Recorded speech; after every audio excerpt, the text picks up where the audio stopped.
우리나라는 특히 이제 총수라고 하는 특정 자연인이 최대 주주여야 한다라는 발상을 너무 오래 갖고 있는 것 같아요. 그래서 뭐 아시다시피 동일인이라고 하는 공정거래법 또는 독점교제법에서 동일인을 지정하고 그 동일인을 중심으로 국가가 네. 그 기업의 공정거래법이나 독점규제법을 시행하는 나라가 한국밖에 없습니다. 그러겠죠. 그것도 한국밖에 없어요. 재벌이란 용어도 그렇고. 용어도 그렇고 네. 그 재벌이라는 것을 규제 안으로 포함을 시켜서 그걸 유지하면서 그 재벌이라는 시스템을 국가가 관리하는 그런 시스템을 가지려고 하는 것 자체가 사실은 전근대적인 맞습니다. 시스템이죠. 근데 이 이야기를 하면 이제 착각하시는 분들이 조금 안타까운 게 반재벌 정서와 반기업 정서는 엄연히 다른 거잖아요. 그렇죠. 우리는 친기업이고 일자리도 그렇죠. 투자도 기업이 많이 하는 거고 다 좋은데 이 재벌이 그렇죠. 소유와 경영을 모두 다 쥐락펴락하면서 네. 대주주, 재벌 이사회를 장악하고 그렇죠. 독재를 하는 거죠. 네. 대주주 독재라고 말할 수 있죠. 그러니까 나라를 정치에서 민주주의 역사를 보시면 똑같아요. 거버넌스가 이런 거거든요. 국민이 주주고 국회가 이사회예요. 그리고 경영진이 이제 정부. 네. 이렇게 돼 있거든요. 그거 똑같아요. 비유가 딱 좋네요. 예. 실제로 거버넌스의 네. 이론이 딱 그렇게 돼 있거든요. 네. 거버넌스를 개혁하자고 하는 것이 독재를 하지 말자는 거예요. 독재는 그 독재하는 분한테만 좋지 나라 전체에는 좋을 리가 없는 거 아니에요. 그렇죠. 거버넌스도 똑같아요. 독재를 내려놓고 민주적으로 주주 전체의 이익을 위해서 이사회가 공모하고 그것이 독재를 내려놓음으로써 기업이 좋아지는 거거든요. 그러면서 멀티플이 올라가고 높은 밸류로 리레이팅이 되고 그러면 자본 조달 능력이 좋아지고 기업이 성장하는 데 필요한 또 자본 조달이 쉬워지고 그렇죠. 그래서 또 성장을 하고 그러면 기업도 좋아지고 주도 좋아지고 다 좋아지는 거잖아요. 대만 같은 경우를 네. 그 모리상의 얘기를 보면 대만이 특이한 나라예요. 대만도 일본의 식민지였거든요. 네. 근데 법제도는 일본의 법제도를 많이 본땄기 때문에 한국과 크게 다르잖아요. 그런데 대만은 한국과 아주 비슷한 산업구조를 가지고 있는데도 주주 환원율이 한 65% 되고 그렇죠. PBR이 보통 1.7에서 2.0 사이를 밴드로 움직입니다. 우리나라보다 훨씬 높죠. 훨씬 2배 이상 높아요. 네, 그렇죠. 대만이 한국의 한 46% 인구가 네, 한국의 네. 46% 반이 조금 안 돼요. 네. 그리고 GDP도 한 반 정도 되고 네. 그런데 시가총액 증권시장의 시가총액이 얼마 전에 한국을 뛰어넘었어요. 2배 이상으로 밸류를 받는다는 거죠. 뭐 TSMC의 밸류에이션은 뭐 삼성전자랑 비교할 바도 안 되고. 그러니까요. 그렇게 되어 있는 걸 보고 상당히 이제 의문을 갖고 있었는데 그 모리상의 와이프가 이제 대만 사람인데 네. 대만은 말 역사적 배경이 어떻게 되는지 모르겠지만 주주 친화적이라는 거예요. 그냥 그 기업의 오너분들 또는 기업의 창업자분들이 주주와 상생해야 된다는 것으로 그냥 원래부터 그렇게 그게 당연한 거다. 당연한 것으로 주식회사는 네. 주주들의 회사고 나는 그 일부분이니까 그렇죠, 라는 게 당연한 건데. 환원해야 되고 그래서 주주 환원율이 65% 된다는 거예요. 그것도 다 시크릿컬 장치 산업이고. 그렇죠. 대만도 사이클 산업. 다 사이클 산업. 네. 우리하고 거의 똑같아요. 비슷하죠. 그럼에도 불구하고 자사주 매입 소가까지 이제 합쳐서 65% 정도 되고 상장사 전체의 평균 배당 수익률이 한 4% 됩니다. 4%, 6% 사이로 왔다 갔다 해요. 엄청 높네요. 엄청 높잖아요. 깜짝 놀랐어요. 진짜 깜짝 놀랐어요. 그래서 이것은 그러니까 멀티플이 높을 수밖에 없고. 높을 수밖에 없는 거죠. 그러면 이대로 만약에 이러한 밸류 2배 차이가 이대로 유지된다면은 과연 한국의 기업이 대만 기업을 이길 수 있을까? 하는 부분에서 이제 의문을 가질 수밖에 없는 거죠. 직접적으로 딱 말씀드리면은 주주 환율이 20%거든요, 한국은. 네. 글로벌 평균 70%고. 그러니까 100을 벌어서 글로벌 평균으로 한 60, 70을 나눠주는데 한국 우리나라는 20 정도밖에 안 나눠준다는 거예요. 그것도 삼성전자가 배당 50%거든요. 그러니까 삼성이 평균 다 올려놓은 거죠. 평균을 올린 거예요. 삼성전자 빼면은 네. 그 20%도 안 돼요. 그럼. 자사주 매입을 치면은 25% 올라가요. 근데 한국의 경우는 자사주 매입이 주주 환원이 아니잖아요. 그 자사주를 가지고 딴짓하죠. 대주주가 얼마든지 다른 용도로 쓸 수 있기 때문에 주주 환원은 아니기 때문에 그걸 다 뺀 거예요. 20%가. 그러면은 글로벌 보면은 뭐 가장 낮은 수준이고 그럼 왜 이렇게 주주 환원을 안 하느냐? 네. 안 하는 이유는 사내에 쌓여 있는 현금을 그걸 이제 가져와야 돼. 주주가 가져가야 되는데 네. 대주주도 가져가야 되잖아요. 네. 주주환원이라는 배당이나 또는 자사주 매입을 하지 않더라도 대주주가 그걸 활용할 수 있는 수단들이 많이 있다는 거예요. 많이. 그거 아니어도 딴 쪽으로 빼나갈 수 그렇죠. 있는. 활용할 수 있는. 너무 노골적으로 말씀을 드리면 또 좀 감정적으로 격하실 것 같아서 활용할 수 있는 수단이 많다. 네네네. 예를 대구에 있는 뭐 그 자동차 부품 회사인데 네. 아들 셋 있거든요. 네. 아실 것 같은데 네, 아들 첫째, 둘째, 셋째 명의로 네. 따로따로 그 SPC를 페이퍼 컴퍼니를 만들어가지고 중국하고 거래하면서 네. 거기서 통행세 떨궈가지고 아무런 설비조차 없는 공장 건물조차 없는 그런 데가 1년에 뭐 50억씩 100억씩 순이익을 나게 만드는 뭐 이렇게 한 거 아니에요. 그런데 그걸 소송 걸었는데 뭐 혐의로 나오고 뭐 이러니까. 소액주주들이 졌죠. 졌잖아요. 경영상 대주주의 판단이다. 판단이다. 네, 대주주의 뭐 경영상 판단이다. 뭐 이러면서. 와, 그러니까 그러니 대주주가 보기에 배당을 왜 하냐고. 그쵸. 얼마든지 그 산에 쌓여있는 현금을 내가 달리 활용할 수 있는 수단이 더 있고 나라가 그걸 허용해주고 있는데 왜 주주에게 그렇게 배당을 하냐라는 그렇죠. 생각을 그게 뭐 나쁜 의미기도 하지만 합리적으로 대주주 입장에서는 그렇게 흘러갈 수밖에 없는 거죠. 그래서 빨리 법을 바꿔야 된다 이런 이제 생각을 해왔단 말이에요, 제가. 네네네. 그런데 그 생각이 모리상 얘기 듣고 생각이 바뀌었다는 거예요. 어디요? 대만은 그런 법제도가 없는데도 아. 주주 환원을 하고 있다는 거예요. 아. 선진국 수준으로. 그 방법은 뭐였나요, 그러면? 대만의 사례는? 제가 생각을 하기로는 재벌 체제가 문제거든요. 네. 그러니까 대만은 장개석이 집권을 하고 쫓겨와서 집권을 하고 처음부터 재벌 체제로 경제 시스템을 만들지 않았어요. 박정희 정권은 빨리 급속하게 성장하기 위해서 산업별로 하나씩 지정해줬잖아요. 예. 정주영 회장한테 자동차도 해봐, 뭐 이것도 해, 저것도 해. 이렇게 하면서 그 시스템이 결국은 하나의 기업이 다양한 산업군을 경영하게 되고 그걸 순환출자로 묶어가지고 네. 만든 이런 구조를 만들었죠. 네. 의도적으로. 그 시절에 네. 그런 신흥국에서 없는 자본으로 네. 자본 조달을 그런 식으로 이제 약간 허구 자본을 만들어서 예. 빨리 산업을 성장시켜야 하는 때는 아주 높은 수준의 그 관료 그룹과 또 기업가 그룹과 이렇게 시너지가 나면서 강력한 효율성을 발휘했죠. 60년대, 70년대. 그렇죠, 70년대. 예. 그때는 그게 맞았을 수도 있어요. 네. 또 그때는 자본 조달이 어려웠고 계속 무역 적자가 났기 때문에 네. 한국의 유동성이 없었죠. 차관을 들여왔어야 네. 와야 되잖아요. 정부가 차관을 들여오고 그걸 일부 기업에 이제 나눠주고 하면서 그런 유사학이 발생을 했는데 제가 조금 이제 뒤져본 바로는 대만은 장개석이 우리와 비슷한 재벌이 있었지만 네. 한국같이 이런 식으로 우후죽순의 이런 재벌 구조는 없었고 예를 들어서 뭐 화학이면은 그냥 화학만 하고 철강이면 철강만 하고 IT면 IT만 하고 이렇게 한국과 상당히 다른 길로 갔다. 거기서 좀 다른 길이 있었지 않았을까 그런 생각이 좀 들더라고요. 그래서 이번에 좀 가서 좀 더 물어봐야겠는데. 그러니까 모든 걸 다 법으로 정해놓고 모든 걸 다 규제로 해놓고 해야만 되는 거 사실은 하책이죠. 예, 최후의 수단이고 최후의 수단이죠. 가장 그리고 하책인데 그 규제를 아무리 해도요. 예. 그 규제를 뚫고 갈 수 있는 방법들은 다 있습니다. 얼마든지 있죠. 얼마든지 있습니다. 언제든지 있죠. 언제든지 있고요. 그러면은 갈등이 일어나고 그러면 나라가 망하는 거예요. 페이스북에도 또 이거 쓰신 글인데 우리나라에서 사실 조금 시장이 좀 휘청일 때 안 좋을 때 자사주 매입 이제 기업들이 좀 많이 하잖아요. 앞에서 잠깐 말씀을 해주셨지만 근데 자사주를 매입하는 게 과연 이게 호재냐? 그러니까 주식의 희소성을 높이는 효과가 나타나느냐? 근데 거기에는 항상 퀘스천 마크가 붙지 않습니까? 그렇죠. 그게 한국의 자사주를 취급하는 네. 관행 내지 제도가 다른 나라와 완전히 다르기 때문에요.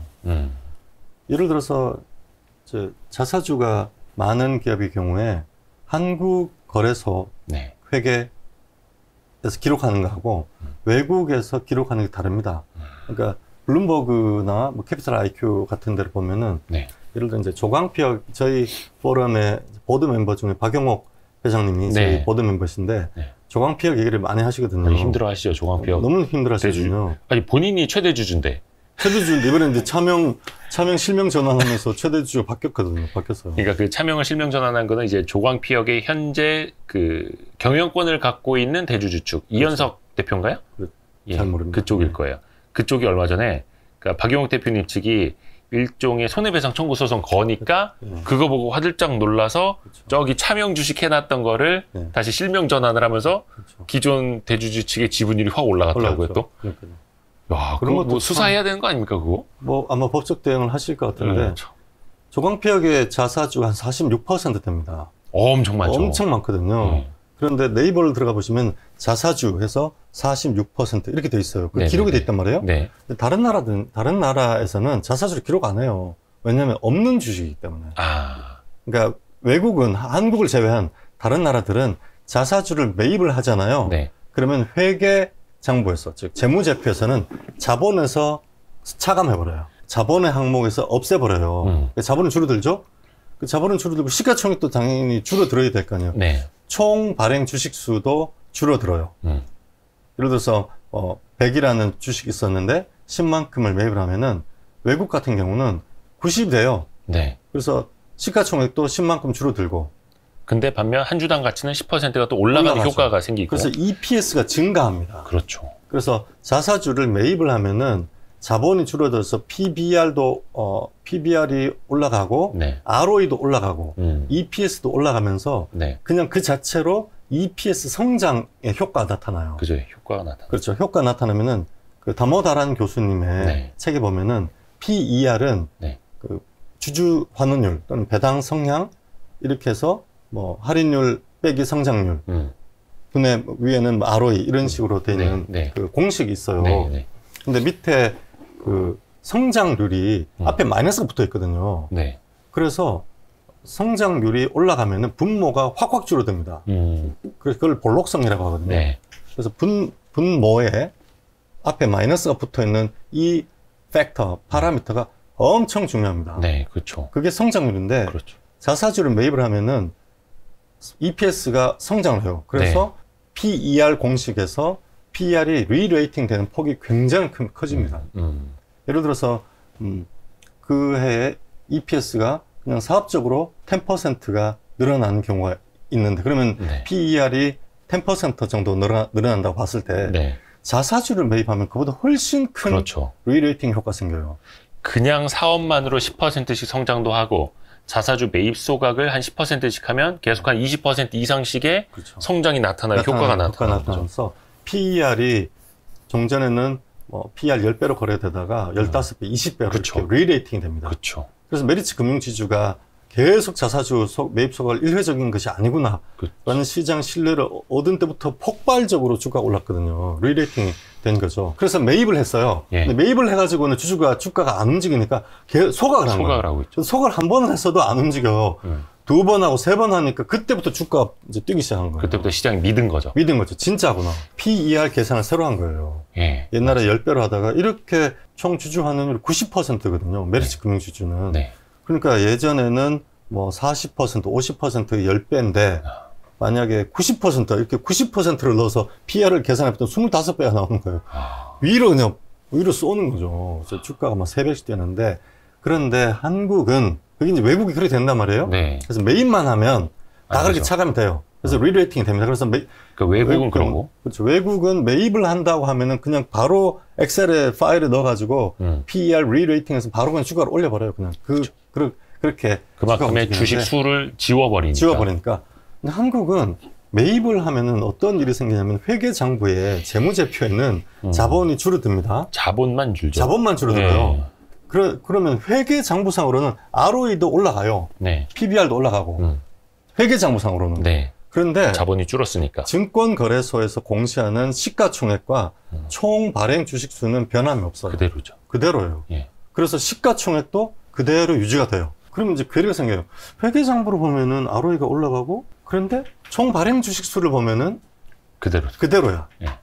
뭘 믿고 해야 되지? 이런 이제 문제 생겨요. 예를 들어서 조광피역 같은 경우에 EPS가 네. 네이버로 보면은 네. EPS가 2,000원 네. 이렇게 돼 있어요. 네. EPS가 네. earning per share니까 주당 한 순이익이. 주당 순익 2,000원으로 돼 있어요. 예. 블룸버그로 보잖아요. 그럼 $5로 됐어요. $5. 5달러면 5,000원이 훨씬 넘는 거예요? 훨씬 넘는 거죠. 거의 5,315, 6,500원? 6,500원. 환율 때문에 좀 차시가 있는데. 환율을 빼더라도 그냥 1,000원으로 보더라도 그게 자사주를 없다고 보는 거죠. 아, 그러면 블룸버그 단말기가 한국의 현실을 잘 모르는 거네요. 한국 현실을 무시하는 거죠, 그냥.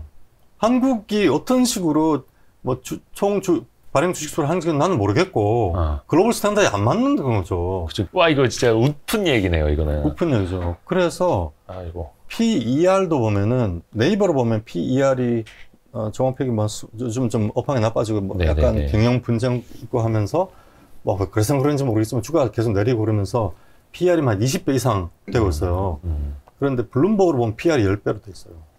다 달라, 다. ROE도 다르고 총 발행 주식도 다 달라. 근데 그것만 딱 보고 블룸버그 단말기 보고 너무 외국인 투자자들이 왜 이렇게 매력적인 회사가 있어요. 내가 사겠어요 하면 이제 확 물려버리는 거예요. 그래서 문제가 생기는 거예요. 한국을 바라볼 때 글로벌 스탠다드 입장에서 봤을 때 외국인 싱가포르에 있는 그 외국계 펀드에서 일하는 그 한국인 매니저들 있잖아요. 그 사람들이 이제 한국에서는 이런 스탠다드를 갖고 일하다가 외국계, 영국계 헤지펀드, 프랑스계 헤지펀드, 뭐, 이런 데서 가면 이제 글로벌 스탠다드를 배우면 이게 너무 다르다는 걸 알게 되는 거죠. 그러면 이걸 자기 CIO에게 설명했는데 설명이 안 된다는 거예요. 왜 이렇게 하는지 이상하다. 뭐, 한국이 폐쇄되는 경제도 아니고 완전 개방 경제죠. 완전 개방 경제.